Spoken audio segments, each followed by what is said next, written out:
in, babe. Welcome to Coco Caliente. Victor's bossy. You're awfully giggly today. You're bossy. How am I bossy? Because he wants to have all the settings perfect, and if I do a noise like this, like that. Which if you do long enough, people will turn off the podcast. He hurries up and turns me off. Anyways, so Victor is turning 29 years old on April 20th. So that will be when this podcast is out. And how does it feel to be almost 29? Almost 29. I mean, it won't feel much different until I turn 30. Yeah, that's a big one. But just right now, I guess I don't feel like I'm 29, right? I know, it freaks me out to think, like, I'm figuring out our ages, and when I'm buying, like, balloons, I'm like, wait, am I buying 28 balloons? Yeah, sometimes people ask me my age, and I'll be like, I'm 28? I'm 28, you know? And I don't know, for me, I think back to, like, high school. And like I was driving, at work, we were patrolling around random areas and we drove by a high school and I was like, oh, let me pull into this high school. It's empty now given the circumstances. But I drove around, I looked and I was like, man, what no worries we had back in high school. Know. Like you go through high school and every little problem that you have, you think it's the end of the world. You honestly, oh my God, this girl doesn't like me, or I'm going to fail this test. It's going to be so bad and I'm ruined. And then later you realize that I was so chill. It was so chill, though. It's not a big deal. Right. Nothing. You're spending somebody else's money, right? And all you got to do is get good grades. Yeah. I mean, and even if you don't get the best grades, you can still go to college, Yeah. So, I don't know. But anyway, that's a long-winded way to say it's like I don't feel as old as I am. What do you hope to get accomplished by 30? By 30? I definitely want to have kids. Definitely want to have kids by 30. So, do you realize it takes 9 months, so we could maybe have one kid by then? No, we could have two. No. So it's impossible to have twins? No, it's not. Gotcha, you got me. I hope we have twins. I mean, at least I'd hope to have a kid. I hope we're married, and I just want to keep doing the job that I'm doing, because I enjoy it. But I don't know. I also think that I want to continue to stay in shape. That's a big thing for me. So I want to be, how people have that dad where it's like, wow, I can never beat my dad in anything until he like starts getting really old.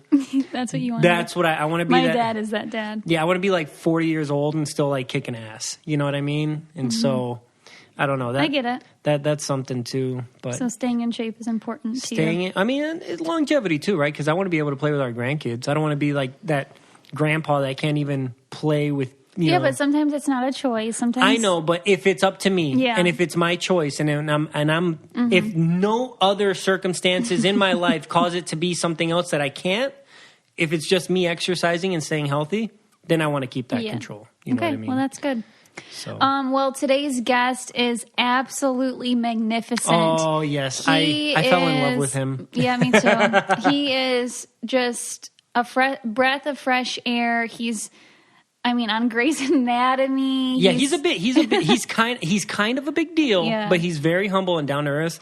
And we feel like friends with him now. I can confidently say he's my friend. So enjoy this podcast with Jake Borelli. Hello. Hello. Hey, sorry. I think you just saw. I couldn't figure out how to work FaceTime, but we figured it out. Yeah. I was like, wait, is he dodging us? Because I feel I was about to be stood up. Yeah, I called and then I realized you could see my face, which is not a good face to see right now. It's very bearded and all this stuff. So then I immediately hung up and Googled how to just FaceTime audio, and that's when you called. Well, that's the funny thing. Me and Nicole, when people ask us to do like, oh, you should do your podcast on like, or post it on YouTube or do it like a live thing, and we're like, oh, well, I'm in like shorts and I don't even have underwear on right now. The fun of it is like not having to get ready. So I know. I've been wearing the same sweatpants for like 3 days. So I'm in the same boat. Same here. That sounds like, well, that's life right now, right? Quarantine life. That's pretty much life. Yeah. All right, so we have Jake Borelli on right now. Borelli, is that how? Am I pronouncing it right? Yeah, Jake Borelli. Is that Italian based? Yeah, my dad's side of the family's all Italian from New York, so... Italian from New York, and then from like maybe like Sicily or something, or like mainland. That's what they like to say. I don't know if we're actually from Sicily. Okay, so I like when I talk to our guests, I like to know where they came from. Right, I don't like just jumping into everything that everybody knows now because that's fun and exciting, and people like to know that. But I like to dig a little deeper. Okay. Awesome. Let's go. So you are from the Midwest originally, correct? Yeah, I grew up in Columbus, Ohio for basically my whole childhood. I didn't leave till I was 18. Oh, wow. And so what was it like growing up? Because I am a transplant now into the Midwest. I moved from Louisiana over here to Michigan. And it's going 3 years now. So what's it like growing up in the Midwest? I mean, it was wonderful. It was kind of like your classic sort of suburban childhood. I grew up in a pretty safe suburb right outside of Columbus. And so we would, hang out with our friends during the summers and walk to each other's houses and play outside and all that sort of crazy stuff you see in these, like, in movies, kind of. It was like a very just sort of like safe, nice childhood. Yeah. I grew up with two brothers, and we had a couple best friends who lived on our block, and we would play out in like the church lot is what we called it. It was basically like the field behind one of the churches right on our road. And that was like our world as children. Yeah. How in being in Ohio, nobody really thinks that as being like a place to begin an acting career. I mean, I guess that passion, right? And you did end up moving to LA, but how was that in your mind growing up, like wanting to be an actor and living in the Midwest? I loved TV as a kid. I would watch TV all the time, to the point where my parents were a little concerned as to how much TV I was watching. And then, like, as I would get older, I would stay up till like 4:00 in the morning and binge watch TV shows on Nick at Night, like old sitcoms and things. And so I just loved it. And the story that my mom always likes telling is that apparently when I was super young, my favorite show was Barney. And she said, like, apparently even before I could really form like full sentences, I kept pointing at the TV and being like, I want to go there. I want to go there. And she was like, oh, okay. You want to go watch Barney in the audience? You want to go watch Barney? And I was like, no, on stage. On stage. And so it was very clear to her that I wanted to be a performer of some type. And so the minute I turned 9, I think it was, that was how old you had to be to do community theater in Columbus. And so I started doing theater immediately, right when I hit the age that you could. Yeah. And that was sort of the beauty of growing up in a big city in Ohio, because Columbus is pretty huge. It's the capital, and there's a huge art scene there. It's a really great... it's just like a great sort of liberal art city, basically. And it was a sort of the perfect place to learn theater and learn about the arts. So as you were learning about theater and the arts, I understand that you're very avid about art itself, right? Not the art of just acting, but the artistic art of like drawing, right? Oh yeah. Yeah, I'm huge into visual art. And so how did you decide, because you even contemplating going to art school, correct? Yeah, it was a huge decision. That was probably my biggest decision as a teenager, because at that point I basically started painting seriously in high school, once the classes started getting a little more intense. And we were an IB school. Do you guys know what IB is? The International Baccalaureate. It's like a... Oh man, that sounds so prestigious. When I say those words, it does sound a little hoity-toity. It was basically, so you have AP classes, right, which are like the college prep classes. Yep. And then IB classes are the same thing, but it's a curriculum that is worldwide. So it's like taken on international schools too. So like if you wanted to go to school in like Europe or something, these classes would transfer. Oh, wow. And so, but they had a thing called the IB program, which was basically like if you took every single class IB, you got like this IB diploma, which was prestigious, I guess, when applying for colleges. So I was like a huge nerd. I loved school so much. And so I was like, yeah, I'm going to do the IB program. So I did like every single class, International Baccalaureate, including the art classes, which were very intense. You had to be swamped in work. I mean, I can't imagine like just the amount of work that would take. And for a kid that young. I'm very type A. I really like work, and like I'm a bit of a teacher's pet, so it was kind of perfect for me. But that's when I really fell in love with art, because we were forced to do so much of it, and a lot of it was like research-based art and figuring out process and really learning technique and stuff. And so it was pretty much like a college program art class, but in my high school, which was a great opportunity. Yeah. And I was just obsessed with painting, and I was on the track to going and being a fine art major in college. But then I also had this love of theater and acting. And once high school started, I think I had done like 17 plays or something. Oh, wow. At downtown at Columbus Children's Theater.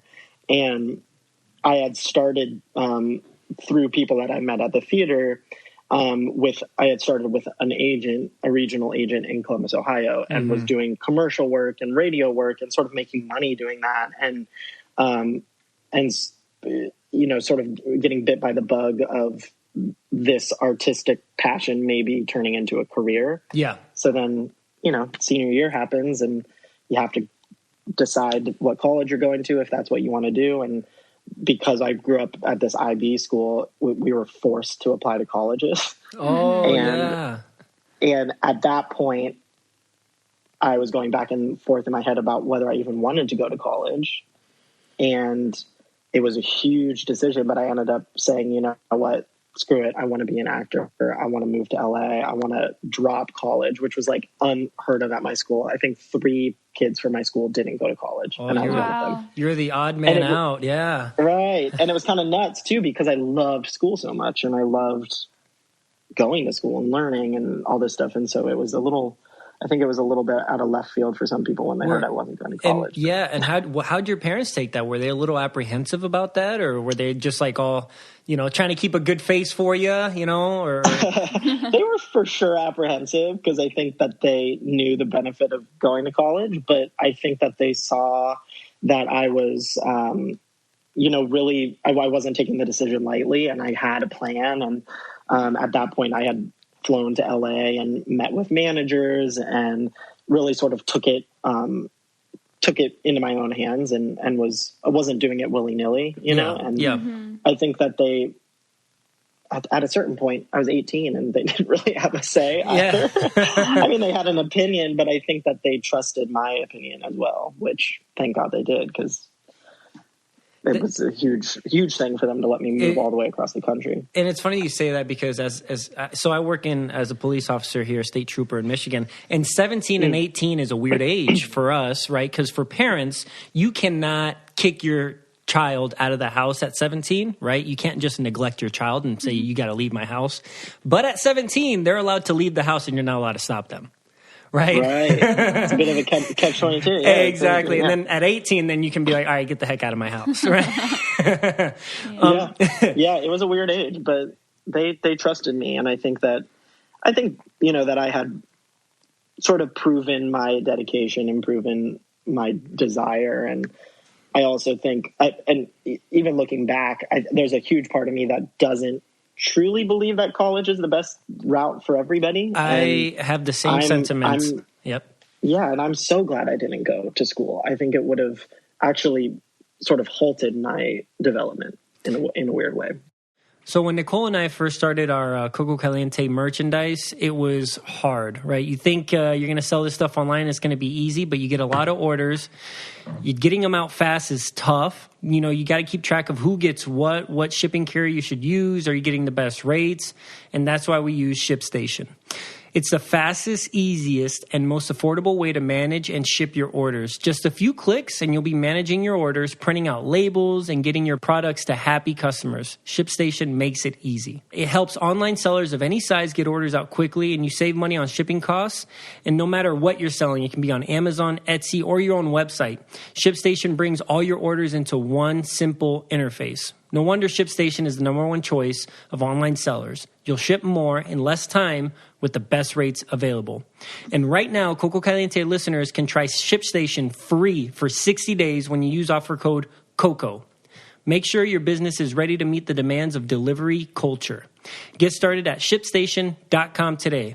Click on the microphone on the top of the homepage and type in COCO. That's ShipStation.com, then enter the offer code COCO. ShipStation. Make ship happen.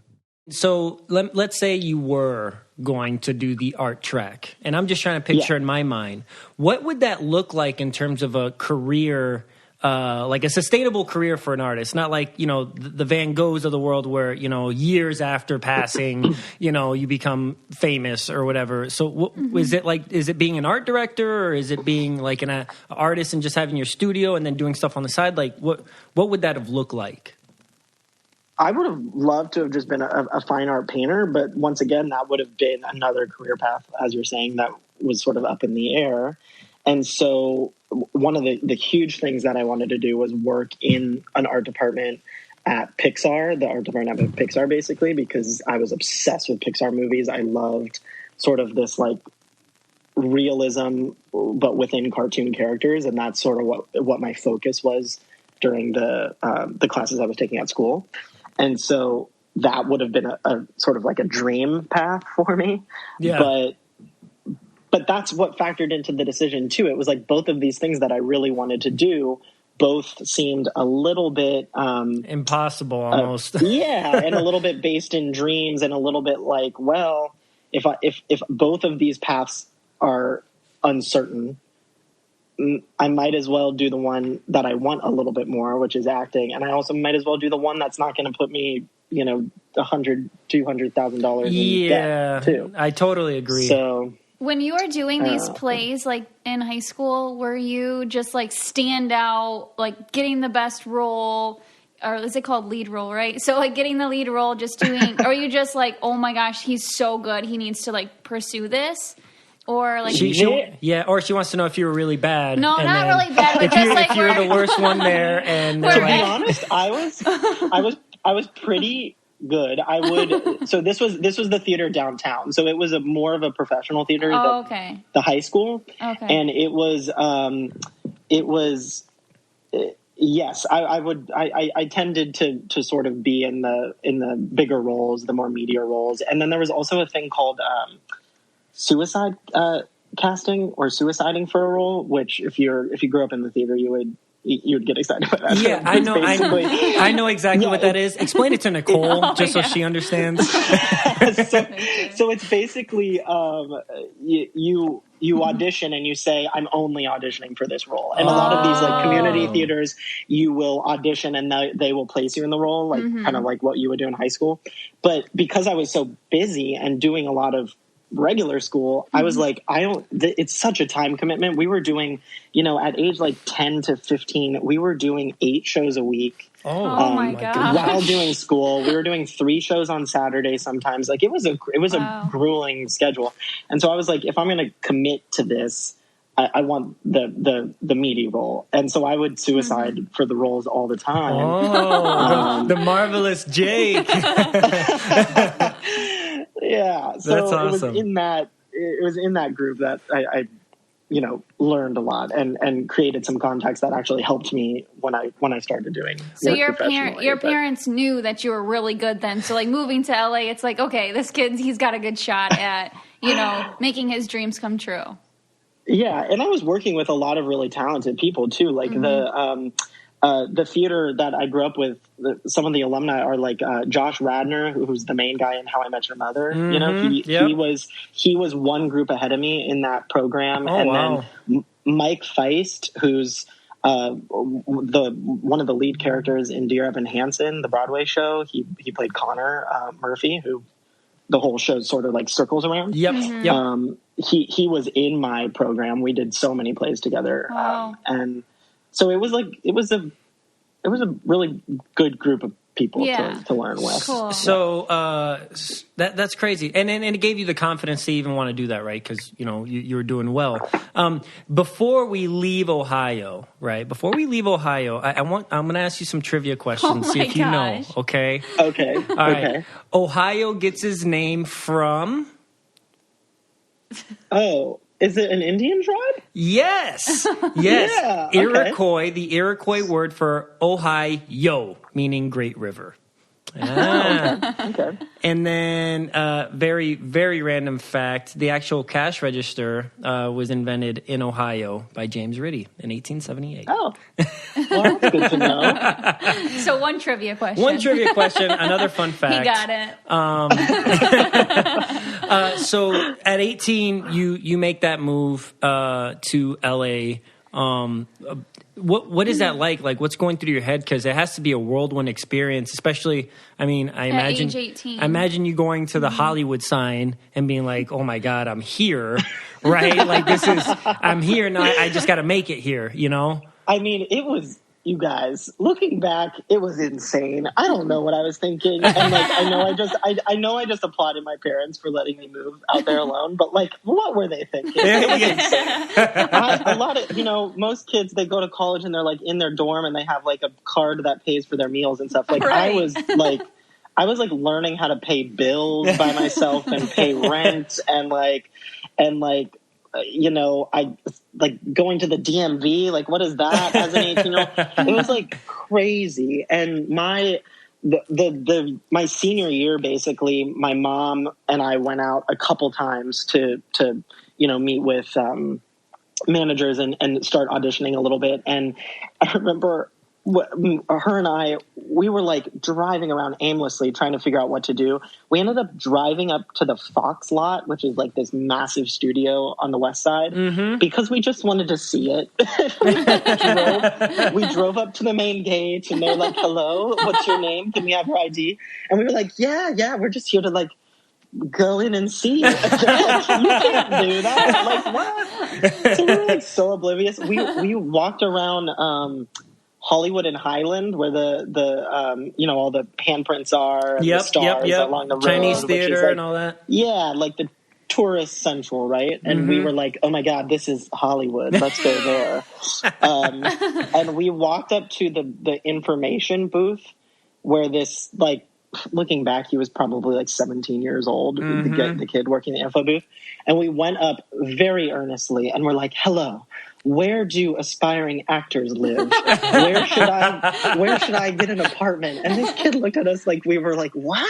Like we were idiots. And looking back, I'm like, what were we doing? We had no idea. It's funny because I lived briefly in California, in Claremont, and then I remember like being excited to go down to that area, that specific area you're talking about, and like parking in the parking garage, like just across the street, and then being like, "All right, this is not where people hang out. This is just a straight up tourist area. It smells funny. You got people in outfits, trying to get money for pictures. Just like, I don't know. I don't think I've been there in 10 years.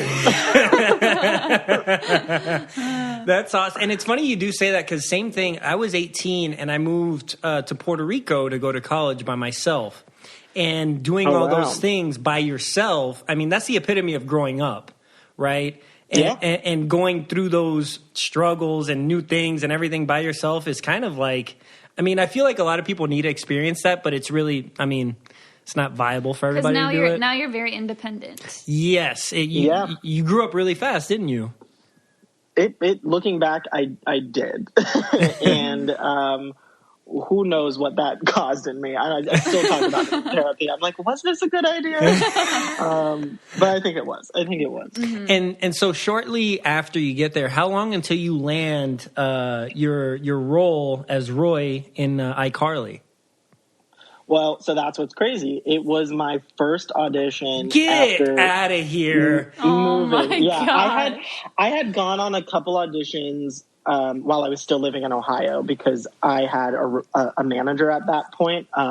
So I was sending a couple auditions, and I had flown out once or twice, like for Desperate Housewives was like massive. So I was like, oh my God, I'm going to fly out and say, because my dad also, side note, my dad worked for United Airlines. So I flew for free. So I was not like, that's nice. I wasn't like, big money spending to do this, but I had this wonderful perk because my dad worked in baggage claim for United. And, so I did that. But once I moved, my first audition was for iCarly, and I happened to book it. And I was ecstatic because I was obsessed with Nickelodeon as a kid. And, it was amazing. And that summer I booked 2 or 3 jobs, and it sort of surprised me because I think it warped my idea of what the business was. I think I thought partially that, this is a little bit easier than I thought. Everyone said this was going to be the hardest thing in the entire world. And I sort of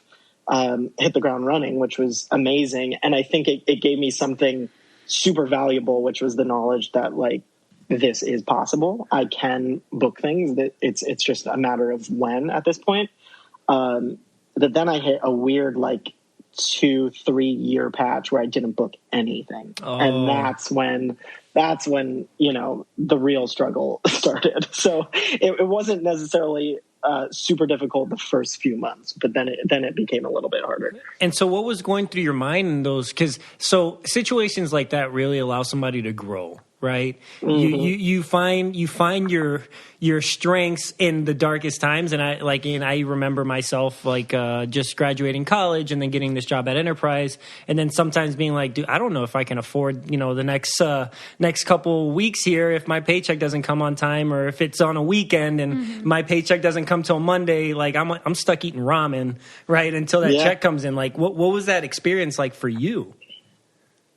No, I mean, it's awful. It's awful not knowing when you're going to work again or when you're going to get paid. And a lot of what actors live off of are residuals too. Mm-hmm. So we get like small checks for like, digital sales and international sales, through our union. And it's like, we never know when they're going to come. It's kind of like you go and you look in your mailbox and it's like you're playing, whammy, whammy, stop on like, you know what I mean? You're like, oh God, please see a check, please see a check. And so like, as a kid too, like making money that way and trying to know if you're going to be able to buy groceries or be able to pay rent when you're living with 5 other people in a 3-bedroom apartment. It's like, it's very stressful, and knowing that you have yourself to rely on, and that's it. And, it was very difficult. And I think it put a lot more stress on the career than maybe some other people who are a little bit more well off had. And I think it made sort of every audition sort of like a live or die situation. And, it wasn't super, bright and cheery all the time. No, absolutely. And when they depict situations like that in movies, it's like a moment of perseverance and make it like really glorified, but it sucks when you're in it. Oh yeah. Yeah. I would spend my last money on class, like acting class, to get better, and, studying at weird times because I was also, working odd day jobs and stuff, and, going into the studio with kids at like 6 a.m. to practice a play for that night's class. And like, it was very, grassroots and, kind of awesome too, in a way though. Yeah. Well, reflecting on life is good now, right? Me and Nicole, we have our house and everything. Like you, everything's great, right? Things are good in life.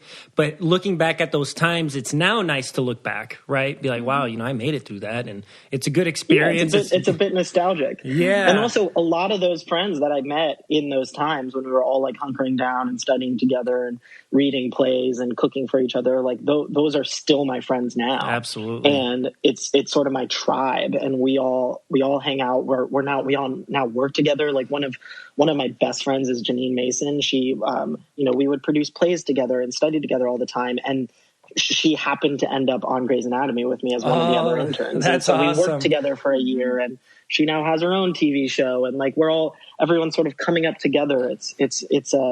It makes a career that is seemingly an individual career about you and your trajectory through it. It makes it seem more like a group effort, and like we're all doing it together, which is nice. Did you ever think about quitting in those 2 years, on the back end of those 2 years? Yeah, I mean, all the time. But that's the other thing. It's like you put so much energy into this thing, and it almost makes it hard to quit, you know? And I think that was also sort of what I was explaining before. That was the special thing about that first year, that first summer, where I did book quite a bit. It was like there was always the knowledge in the back of my mind that I am good enough. I will book again. It's just a matter of when, you know what I mean? It's a bit of like it's like a gambling thing. It's like a bit of like a gambling addiction. It's like, well, I just need more auditions. Just give me a couple more quarters. Yeah, I was going to say one more quarter. Just sit here, so, you know. Because, and like you said, I can only imagine like the amount, the thousands or millions of people that go to LA and then don't book a job at all for 2 years. You know what I mean? And they quit. Oh, it's crazy. Yeah. It's crazy. And I mean, even more. Some people I know have been out here for 8 years, 10 years and aren't. It's like everyone has a completely different path, you know? And So then you land Grey's Anatomy, right? You, at some point you land Grey's Anatomy, and that was only supposed to be for 2 episodes. Am I correct? Yeah. It was a possible 2 episodes, maybe just 1 episode co-star, which co-star is even, you know, less of a certain type of role. It's a bit of a smaller role. Okay. Yeah. And then so you went to that, and then that turned into something that you weren't expecting. And so like what you obviously nailed it. Yeah, you obviously did a good job, right? You obviously, I don't want to boost your ego. You did all right. Okay.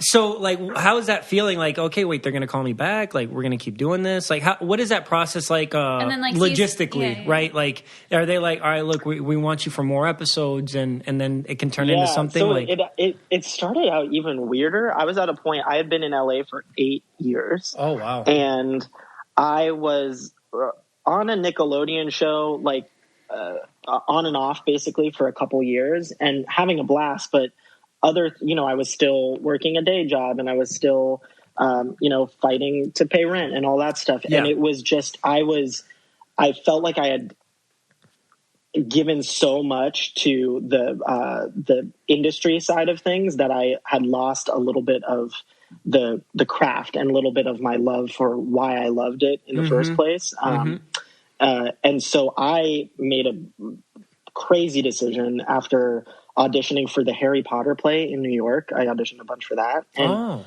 I realized, you know what?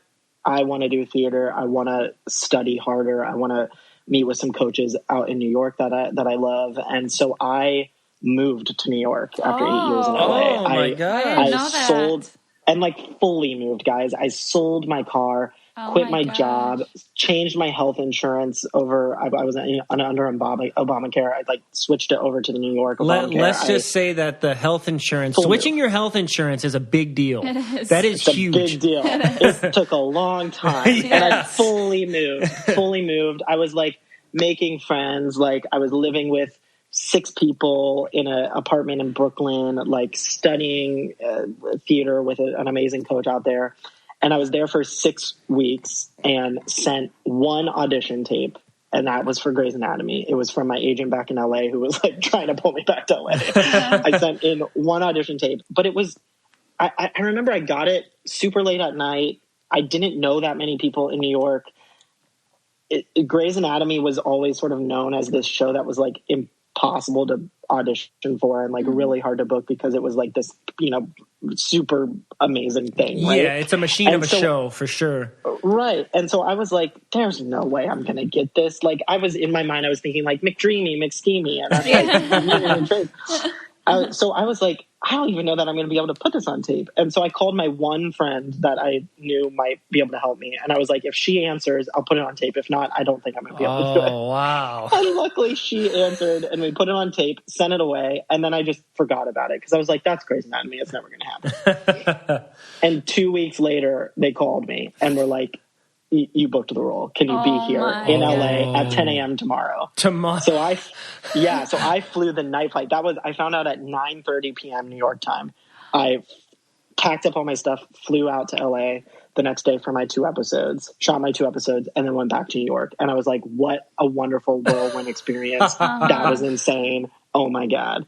And then they asked me back for another episode. And I was like, what? Holy mackerel. Because I had this cool storyline where like I, dropped my glasses in a patient's body. Yeah. And I ended up sleeping with one of the hot female doctors, Joe Wilson. And it was like this awkward, like weird thing. And so I was like, oh, maybe I'll come back as a patient. That's great. Like, how fun. I'll like come back and like wreak havoc again on the hospital. And then as I was packing to come back for another week to do another episode, I got a call from my rep saying, hey, you're not pinned for one more episode anymore. I was like, bummer. And they were like, no, you're pinned for 8. Oh my gosh. So plan to be here for 2 months. And I was like, what? And so I like told all my roommates and my sublet, I was like, guys, I'm not coming back. I'm not coming back. And I moved that night back to LA. And wow. Yeah, the 8 episodes ended up turning into 20, which ended up turning into a series regular. It was insane. That is, and wow, I just can't imagine like getting that call. I have goosebumps just hearing it. In completely different levels of things. Like Nicole and I, reality TV, and getting the call to be on the show is like, oh my gosh. But I just can't imagine like Grey's Anatomy called me. Yeah, that's a big deal. And like they want 8 more episodes. Like what? Yeah. Like I was freaking out because at that point, one episode of that show was life-changing to me. Like I even remember walking out to my new roommates in New York and them being like, what was that? And I was like, guys, I think we're going to be on Grey's Anatomy. And they all like lost it. Like we celebrated so hard. Like it was life-changing even just to be on that show. And then sort of just like a weird dream state to have it turn into this amazing, beautiful thing that it's turned into. Wow. That's incredible. And while on the show, you actually came out on the show and in real life at the same time, correct? Yeah. So after a year of being on the show, my character, I basically got a pitch from our showrunner that the character would come out of the closet. So it was sort of this, whirlwind, another big whirlwind thing for me because absolutely. I knew that my character coming out on this amazing, prolific, iconic show would be a huge deal for me as someone who loved the show and watched the show and always wanted to see myself reflected back, but never quite did. And I knew how big it would be for people. And so I knew people were going to talk about it and be excited by it. And I knew I would want to join that conversation with them, but I wouldn't be able to if I wasn't out myself. And Absolutely. So I was like, oof, if my character comes out, that means I'm coming out. And that's going to be massive for me because at that point, I had been a working actor for 8-9 years and was out to everyone in my personal life, but hadn't made like a public statement about it. Okay. And so it was, I knew it was going to be sort of like a big shift in my life. Yeah, absolutely. To say the least. No, I can only imagine. And at least, but you didn't like your parents knew, and everybody in your like inner circle of life, in your personal life, they knew already, right? Yeah. So I came out to my parents when I was 18. It was actually flashback to me moving to LA, right? How sort of crazy everything was. And at that point, I was still in the closet. I was out to my one best friend in high school who I came out senior year to.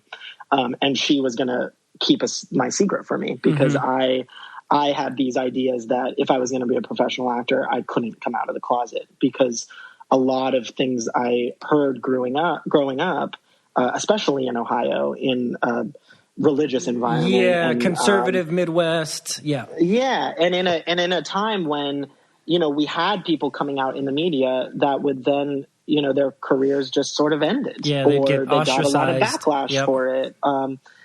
I was hearing a lot of these things, and I had made a decision very young, around 8th or 9th grade, when I knew that I was gay. I made the decision not to tell anybody. And so when I moved out to LA alone, I was very much in the closet and wasn't coming out to anyone out here, any of these new people that I was meeting. Mm-hmm. And in that summer where everything was going great, I was like, oh, this is easy. I'm sort of doing this. I'm living on my own. I'm having a great time. I'm working. I'm learning so much. I'm meeting so many new people. I sort of didn't realize how traumatic it was to be alone and in the closet in a new, scary, big city with all of this pressure. Yep. And I woke up in the middle of the night one night with a panic attack, and you know, I was sort of like these awful things in my mind going like, oh my gosh, my parents are back in Ohio.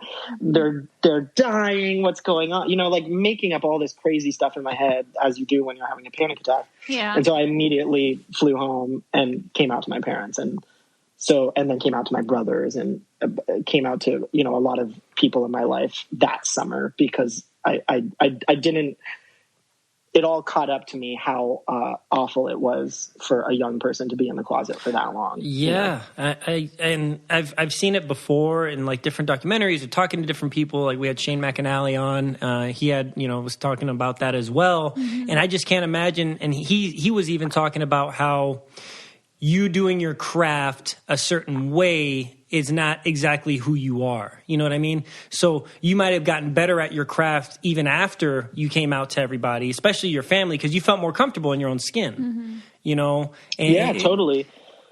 And so... Totally. Well, and I think that there's a sense of when you're doing art, art is so much better when there's an intention behind it, and when there is a goal that you're aiming at through that art, right? Like Absolutely. When there's a message, or when there's a thing that you're trying to solve, or something that you're trying to give to somebody. And even the vulnerability itself, mm-hmm. you know, all that ties together. It all sort of like glitters up, you know? And so I think, especially after coming out so publicly and coming out with this character, I think things changed for me, where I finally was able to put my shoulder fully behind my intention, which was to show people that we're all in this together, that nothing you do is going to be weird and awful, and mm-hmm. that there's, you know, humanity and vulnerability and love in anything. And I think it took me coming out in my personal life and publicly to sort of fully get behind that intention, mm-hmm. you know? That's awesome. Well, I'm happy you were able to do that. And if anybody's listening, or, you know, everybody that listens to this, that should give you, you know, a little bit more comfort if you find yourself in that situation.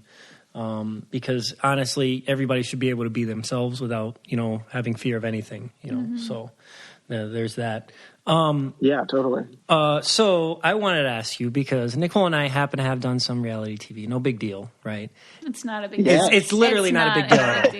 It's actually kind of a huge deal. I've been waiting to talk about it. So, and this is my transition into what reality TV do you like? Because I am under the understanding that you enjoy reality TV. I do. And here's the thing. I'm going to preface this with, I am a crazy person when it comes to spoilers. So I'm going to say this in a very, I'm scared, because when I say how obsessed I am with Survivor, that is such an understatement. But the thing is, I'm not caught up yet. So I know you guys being in the realm might know a little bit more than I do, but I'm catching up fast. I was obsessed with Survivor as a kid. Yeah, and Survivor is good. You know, yeah. Yes, I fell off the bandwagon a little bit, you know, as mm-hmm. life happened to me. And this past July, like a year or two ago, I ended up playing a game of Survivor in the Griffith Park here in LA with like 20 strangers. And it lasted like 24 hours, and we didn't eat all day, and like had challenges and voted people off. It was like a backyard Survivor game. You're a fan. I was obsessed, right? And I played with a girl. One of the girls that I met in that game had played Survivor. She was in the season 30, the white collar, blue collar, no collar. Okay. And so after playing with her, we made it to the final 2, her and I, and she won. But I think she only won because the people voting on the jury were fans of Survivor. Yeah. So I was like, oh, this is a pity vote. I would have won that thing. But I got second place. That's awesome. But, right? So I was like, oh, I was burned by the fact that she beat me. So I was like, now I got to watch this girl's season. So last July, I started watching from her season and became obsessed. And I was like, you know what? I'm going to go back and watch from season 1. So since July, I've been binging the entire series. And I'm now on season 33 or 32. And I've like literally watched like 300, I don't know how many episodes that is, right? 300 episodes, 30 times 10. Yeah, 30 times 12, over 300, like 350 episodes of Survivor since July. I'm like obsessed. And I've been trying to catch up to watch the current season because I know how special it is, but I'm not there yet. So we'll see. I'd like anytime. And now it's like very known in my friend group that I'm obsessed with Survivor. So all my friends are coming out of the woodwork as Survivor fans because they're watching season 40 right now. And I'm like, do not tell. Anytime someone texts me about Survivor, I'm like, stop. I'm not reading your text. Yes. But I'm obsessed. That's awesome because, you know, the reality TV fans for those shows are that you guys get really invested in it. No, we get really invested in watching these shows and being a part of it and talking to the group. And it's almost like a guilty pleasure because, like you said, nobody will say anything about it until one person says something about it. And it's like, oh, you watched that? Yeah, exactly. Like, I didn't realize there's all these people that still watch Survivor. Like, I just did a film, and me, the guy who played my love interest, and the girl who played my best friend were all obsessed with Survivor. And we didn't find out until like the last week of filming. And we were like, we missed so much time to talk about Survivor. Like, what's happening? But that's hilarious. I'm obsessed with Survivor. Yeah, and you know, Survivor, I feel like they've had a lot of people on there from like Big Brother and Amazing Race and things like that. So there's like, I have like introductions into other shows via Survivor, but I'm obsessed with that. I'm also super obsessed with Project Runway. I've seen every single episode. I love Heidi Klum. I think it's awesome. And so cool that they're like, the contestants, they're artists, you know what I mean? They like make things and you get to see it from beginning to end. And so I love competition shows like that, like Great British Bake Off, and I'm currently obsessed with American Idol. Oh yeah, me too. Yes. I cried though so much watching it. I'm like, my God, I gotta stop crying. So sad. Let me say, I can't. Okay, it's a great season. Don't get me wrong. It is. But everybody has such a sad story. I know. You know, like, I know. And it's so sad because I refer to people from Nicole. Is that the one that that's a single mom? Like, yeah. And that's the one that like lost their friend or lost their dad. I'm like, oh my God, this is so Is this sad. the homeless one? You know what I mean? It's like, yeah. She's great too, by the way. Yeah. My God. It is. They all have these like, amazing stories, which I guess is, you know, it's part of the structure of the show. It's sort of like what gets people to vote for them, right? It's like everyone has these awesome stories. Because I'll see someone really good and I'll be like, well, we haven't seen them before. I was like, well, maybe they don't have a sad story to share. Like, honestly, though, it sounds so bad. But it's like, I was born in an upper middle class family, had a great childhood, like, family's great. I'm like, wait, why are we just like, seeing you're getting this? voted off. So quarantine life has to be going pretty okay for you then, saying that you like to, you know, binge some reality TV. You like to paint. Have you been painting? I haven't been painting just because it's a bit of a production. You have to like, you know, you get all your stuff out. But I've been knitting and I've been doing some embroidery and puzzle making. So it's like, you know, I've been lots of stuff. flexing my artistic muscle. But painting's my apartment's a mess. I wish you guys could see it right now. It's like a disaster zone in here. As you were talking about Project Runway, I had a guilty pleasure of a show, and it was America's Next Top Model. Oh, I watched that too. Yeah. ANTM. I used to watch that as growing up Me so too. much. Yeah. My family hated me for it, I'm sure. and like, especially when they did the season of just guys one time, and I was like, oh, this is great. And it's like insane. And so I don't know, that it's just a weird show, especially for like, you know, a guy to be like, oh my God, I love America's Next Top Model. But I think it was awesome. If you think about it, it kind of makes sense. You just look at pretty girls all day long. Like, it kind of makes sense. It's a little bit like my dad is obsessed with the Bachelor, and I'm like, oh, well, that kind of makes sense because it's like pretty girls the fighting over a you know what I mean? Like, that makes sense. So, did you watch The Bachelor, or do you watch The Bachelor? I've seen a couple seasons of it, but I didn't watch this last one. But I'm very intrigued by the idea.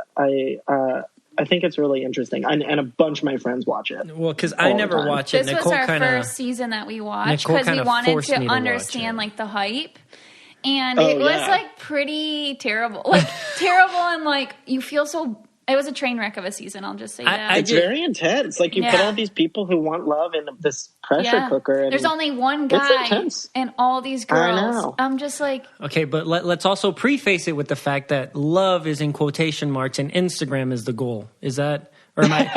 That's what Victor thinks. Victor is just so convinced that... That's a very pessimistic look. I'm joking. You're right. You're definitely right. Okay, look, I know people think that it's like, no, they're looking for... Okay, I get it. But are they? But you know, like, is that... And then, like, every time Peter, you know, the guy is like, oh, you know, I'm really starting to fall in love with you. And then he says that to, like, 7 people. Mm-hmm. You know what I mean? And then at the end, nobody gets married and nobody's together. Like, come on. I don't know. I feel it. Well, see, that's why I like Survivor. I feel like Survivor is a little more realistic. It's real people, yes. And it's less like, in a way, it's less dramatic. I mean, I know it gets pretty dramatic, but like, it's dramatic because these people are stuck on an island together, fighting for their lives, and they're hungry and have headaches, and you know what I mean? Like, it makes sense. Would you ever, if you were given the opportunity to actually do Survivor, is that something that you would do? Or it's just like, I know that actors don't do reality TV, but you're such a big fan. So would you take that opportunity? I would love to do Survivor. So spread the word to whoever you know, because CBS. I would go in a heartbeat. I'm obsessed. I think I would be really good. I'm outdoorsy. I love camping and like being outside and getting like digging around in the dirt and stuff. And I also just think I would be a good like strategic player. Maybe I shouldn't like play my cards right now, just in case I get smart, on. I mean, and you can get along with people. I'm super sweet and loyal and not a competition threat. Yeah. We'll get together with our CBS contacts and see if we can make this happen. No. I could be like that girl from The Facts of Life. You know what I mean? Like, maybe people wouldn't recognize me in the beginning. Yes, that would be so cool. That's so awesome. And I'm so happy you came to talk with us today. You're such a great person. Just taking the time to talk to us nobodies over here in Michigan. I'm having a blast. I'm super excited to watch your guys' season. I might do Amazing Race after this. How many seasons are there? There are. Well, we were on 31, and that was the last one that aired. Yeah. So. Yeah. All right. So if I start in July, by this time next year, I'll get to your season. Maybe I'll just jump to your season. It's hard to binge those shows because there's so many episodes. Like, people are like, I want to watch your Big Brother seasons, and I'm like, it's like 40 some episodes a season. Are you ready to make that commitment? It's an hour an episode. Yeah, Big Brother. How long Big Brother is? It's 40 episodes. 40 some episodes. It's 3 episodes a week for 3 months. 99 days. Oh, wow. I had no idea. But Amazing Race is only once a week, so it's probably only 10 episodes. Yeah, something like that. Yeah. Mm-hmm. I can send you the DVD. So here's a question, because I'll do this during the quarantine. Should I start with your episode of your guys' seasons of Big Brother and then go to we met on Amazing Race? Or should I start with Amazing Race? Let me give you some context. So Nicole and I, we met on Big Brother. We didn't get engaged or together until after Big Brother. So our relationship developed there. On Big Brother, we were just friends. Yeah, we were friends. And then we got together after the show, and then we did Amazing Race together. Mm-hmm. And then after Amazing Race, I proposed to Nicole, but it was before it aired on Big Brother. I don't know if that makes sense. It aired on season 20 of Big Brother. Yeah, I proposed her on Big Brother. Whether you want to see it, yeah. But the show didn't come out because they didn't put it all together until after I had proposed already. Right. Wait, so then did you have to keep it a secret because Big Brother was like, we want to have like first look? No. So the Amazing Race was, I thought Amazing Race was going to be like, hey, look, I don't want you guys to do that because you're not married or engaged rather on Amazing Race. Mm-hmm. But nobody said anything. We got engaged. And then if anything, it made it more interesting for people to see, all right, what happened for them to get engaged. Like they obviously didn't break up on the show, or get in a fight. It was tough. This is the good kind of drama. You know what I mean? This is like quality life living, you know? That's good. Well, thank you so much for talking with us today. If we're ever in LA, we have your number. Oh my no, I'm kidding. Victor, you're so weird. No, truly, so guys, wait, I'm actually like into this. Let me know when you're here, because by that time, I'll probably be done with Survivor. I'll probably have already started binging Big Brother and Amazing Race, and we can like actually get down to the nitty gritty questions I have. Heck yes, I like that. I love it. Thank you for talking with us. You're such a pleasure to talk to. This was so much fun. Time just flew by. I didn't even notice it. Oh yeah! Wow! Oh my gosh, we did it. Yeah. All right. Well, thank you. This was a blast. All right. You have a good day. Thank you so much. Bye. All right. See ya. What a breath of fresh air, fun conversation that was with a fellow Midwesterner. Although I'm a transplant, but I am now a Now do you see why Midwesterners, they're just so nice. Yeah. They really are, matter where they go. Yeah, he's very nice, very humble for being such a successful person.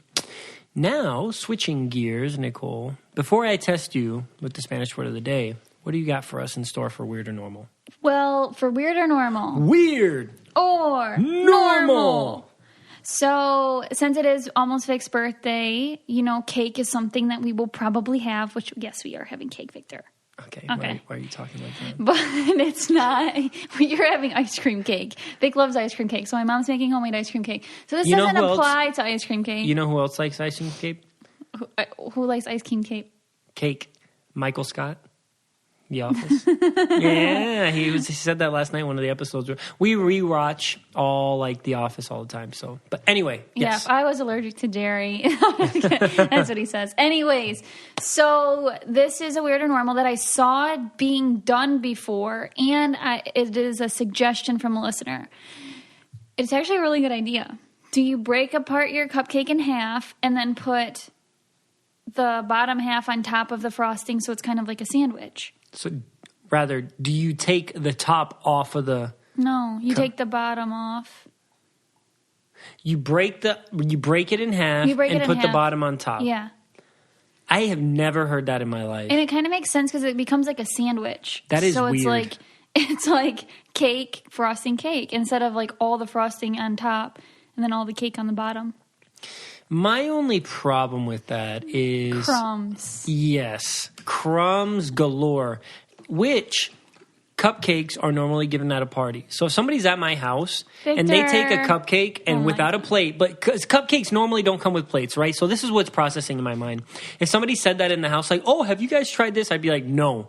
Because what people do is they just take a cupcake because it already has the bottom part. They pull that, right? So there's a bunch of stuff stuck to the paper already. And then they eat it. And there's enough crumbs as is. You imagine everybody in the house going, oh, yeah, let me try this. I'm going to teach our kids and rip it and put it on the crumbs everywhere. It's like if you're going to do that, you got to take a plate. Okay, Vic. But also, it's very weird.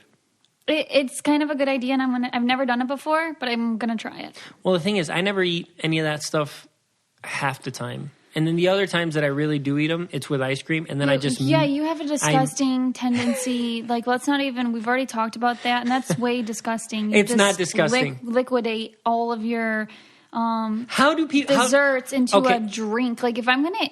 I don't want to drink my calories. Sorry. I want to eat my calories. So you don't like milkshakes? No. So you don't like milkshakes at all? No, I never get a milkshake. Never? No. That's a lie. I have seen you get milkshakes. I take a sip of yours. I don't ever get milkshakes. I will get something with a spoon so I can scoop it into my mouth. Well, let me tell you what. A lot of people do like milkshakes. That's and they're a lot very of calories, popular. And all you're doing is sipping. You're doing the exact same thing. Wouldn't you rather be putting a spoon to your mouth? If you put 2 scoops of ice cream on your plate with a piece of cake, What's the difference between doing that and throwing all those in a blender? Ew, Victor, because I like the texture of the cake and the frosting, and I like to scoop a little bit of ice cream and a little bit of cake. Their own, and I do not criticize you for eating. You're criticizing the cupcake thing. No, I'm not. I'm criticizing the crumbs. That's what I'm criticizing. It seems so like you admit that it's a good idea. I never said it was a bad idea. I mean, I think it's weird, yeah, but it's not a bad idea. It's a bad idea in my house. I mean, if you want to, it's a good idea in somebody else's house. Also, and I do not criticize you eating cake and ice cream. So don't criticize me for blending my cake and ice cream. Yeah, you don't like cake just like plain. Not normally, no. It has to be really moist cake with a little bit of frosting. If not, I scrape it off. Like, I'm very particular about my cakes. I don't really like frosting. So. How did I end up with someone that doesn't like cake? I do like cake. I'm not a big fan of frosting. Okay. And I don't like a lot of cake. I just like a little bit of cake. I know. And, like, cake is not something I'm sorry that I don't want to eat a sheet of cake. Wow. So horrible of me. No, but if I make a cake, you don't eat any, so I have a whole cake by myself. That's not good. Same thing with the Rice Krispies you made the other day. Yeah. And see, okay, so Nicole, this is what it is with Nicole, right? She'll make stuff that she knows that I don't really eat, and then she'll try to make it so then I eat it, but then she gets mad that I don't eat it. Prime example, Rice Krispies. She's made them before at the house, and I didn't eat them, right? I maybe ate one just because she was like, oh, you're not going to eat my Rice Krispies? So, I eat one. And then she has to go take them to her parents' house. And then now she made a huge thing of Rice Krispies with leftover cereal that she hadn't eaten. And then, surprise, guess who's not eating them, I made an apple pie last night, too. You ain't going to eat any of that, are you? Nope. I'm not a fan of pie, let alone apple pie. Okay, I'm just going to say, I'm going to put this out there. It is very difficult to know that I am marrying someone who doesn't enjoy eating the same things I eat, because at a restaurant, that's fine. At home, our grocery bills are outrageous. No. Yes. No. And we make it work, though. It's hard. It's not that hard. See, in Nicole's mind, she gets frustrated because she knows exactly what I like, but she doesn't want to make it. We already talked about this. I'm just saying, like, cooking for one, cooking a cake, it comes in a box, it's one size. Mm-hmm. I can't just, I guess I can start... I don't know how you do that. Divide up the batter and cook a mini cake. It's just, I sacrifice a lot and you sacrifice a lot because I can't make I don't like cookies and cream ice cream. So buying it, I know you're going to eat the whole thing by yourself. But we haven't gotten cookies and cream. We try to compromise. Last time, okay. So Nicole says that, we went to the store and she goes, what ice cream do you want? Oh, cookies and cream. And she's like, no. I hate cookies and cream. Okay, so don't pretend like we buy cookies and cream ice cream. We met in the middle with cookie dough, and you ate it all anyways, because I don't even really like cookie dough that much. Then why is that you're compromising? Then that's not even compromising. Because I can tolerate it. Oh my god! This is it's hard. So now what we need to do is we're both buying what we like. This is the original. This is where all the problem stems from. Anybody in a relationship, this is 99% of the time. This is the problem. What you have to do is you got to communicate with the other person, which I do. I tell Nicole, I like this. I don't like this. No, all of a sudden today he doesn't like cheese. And this is something I have never heard before. And I just bought him 2 blocks of sharp cheddar cheese. Nicole, I eat cheese on occasion. You don't have to buy a whole 2 blocks of cheese for... I like Parmesan cheese on my... Anyway, this is going on a complete different direction. Let me digress. The Spanish word of the day. Spanish word of the day is bizcocho. Bizcocho. Bizcocho.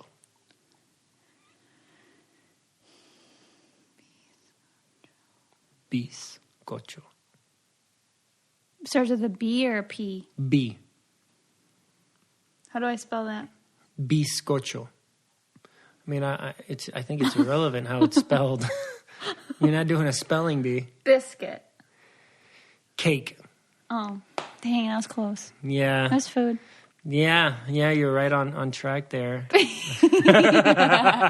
So close. All right, so now we're going to go into the reviews because you guys are so awesome, and without you, there's no us, and this is our little way to repay it back to you by reading your reviews. This one's by Sisters Forever 5. Helped me recover 5 stars. I had to have an appendectomy last Friday. A little scary having to go to the hospital with the COVID-19 situation. I started listening to this week's episode while waiting for my CAT scan results.